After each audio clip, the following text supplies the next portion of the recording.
গরমেতে তৃপ্তি করে যদি ভাত খেতে চান এই রেসিপিটি কিন্তু অবশ্যই দেখুন। একদম ফাঁকিবাজি রান্না, অল্প মশলাতেই খুব তাড়াতাড়ি কিন্তু এই ডালটা রেডি হয়ে যায়।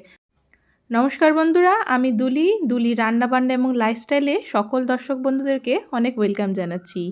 এখানে আমি ছোলার ডালকে 2 ঘন্টা ধরে ভিজিয়ে রেখে দিয়েছিলাম। ডালটাকে ভিজিয়ে রাখলে কিন্তু সহজে সেদ্ধ হয়ে যায়। আর কচি লাউকে আমি ছোট ছোট টুকরো টুকরো করে কেটে রেখেছি। আপনারা যদি চান আপনার পছন্দ মতন অন্য শেপ দিয়ে কিন্তু কেটে নিতে পারেন।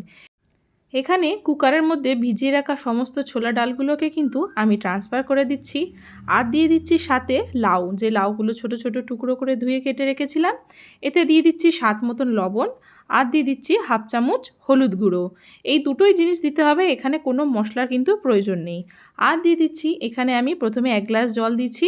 জলটাকে দিয়ে একটু দেখে নিচ্ছি কতটা লাগবে, আরও একটু সামান্য জল দিয়ে দিচ্ছি। জলটা কিন্তু কুকারে মেপেই দেবেন, নাহলে কিন্তু ডালগুলো সিটি উঠবে যখন বাইরে চলে আসবে। কুকারটাকে গ্যাসের মধ্যে বসিয়ে দিয়ে আমি 4টে সিটি দিয়ে নেব। ততক্ষণে একটা মশলা তৈরি করে নিচ্ছি। হাফ চামচ গোটা জিরে, হাফ চামচ মৌরি, আর দিচ্ছি একটা শুকনো লঙ্কা। এগুলো সমস্ত ভাজার পরেই কিন্তু গুঁড়ো করে নিতে হবে। সমস্ত ফাইন পেস্ট করে নেব এখানে আমি একটা। কুকারে কিন্তু সিটি উঠে গেছে। কুকারটা কিন্তু ডাল এখানে আমার সম্পূর্ণ রেডি হয়ে গেছে। আমি 4টে সিটি দিয়ে এটাকে বন্ধ রেখে দিয়েছিলাম, কিছুক্ষণ পরেই খুলেছি। দেখতেই পাচ্ছ ডাল এবং লাউ কিন্তু খুব সুন্দরভাবে এখানে ঘেটে সেদ্ধ হয়ে গেছে। এখানে ঘাটার কোনো প্রয়োজন নেই, ডালটা কিন্তু একটু গোটা থাকলে খেতে বেশ ভালো লাগে এবং দেখতেও ভালো লাগে। গ্যাসের ফ্লেম অন করে কড়া পাত্র বসিয়ে দিচ্ছি, আর দিচ্ছি সামান্য 1 চামচ মতন সর্ষের তেল। সর্ষের তেলে ফোড়ন দিয়ে দিচ্ছি হাফ চামচ গোটা জিরে এবং একটা শুকনো লঙ্কা দিচ্ছি। তেল থেকে মিষ্টি ফোড়নের গন্ধ ছাড়তে শুরু করলেই যে ডালটা রয়েছে সেটা কিন্তু এর মধ্যে অ্যাড করে দিতে হবে। কুকার থেকে ডালটা সম্পূর্ণ কিন্তু কড়ার মধ্যে ট্রান্সফার করে দিয়েছি। ফোড়নের সঙ্গে ডালটাকে ভালোভাবে আরও একটু রান্না করে নেব। ডালটাকে কিন্তু এই পর্যায়ে ভালোভাবে ফুটাতে হবে। এখানে লবণটা একটু কম মনে হচ্ছে আমার, সেই জন্য স্বাদ মতন আরও নুন দিয়ে দিচ্ছি। আর দিয়ে দিচ্ছি হাফ চামচ চিনি গুঁড়ো। এখানে কুকারটা দিয়ে কিছু পরিমাণ জল আমি ডালের মধ্যে অ্যাড করে দিচ্ছি। যেহেতু মটর ডাল ঠান্ডা হয়ে গেলে একটু বেশ মোটা হয়ে যায়, তার জন্য আমি সামান্য পরিমাণ এখানে জল অ্যাড করলাম। জলটা দিয়ে ডালটাকে আবারও ভালো করে একটু ফুটিয়ে নিতে হবে।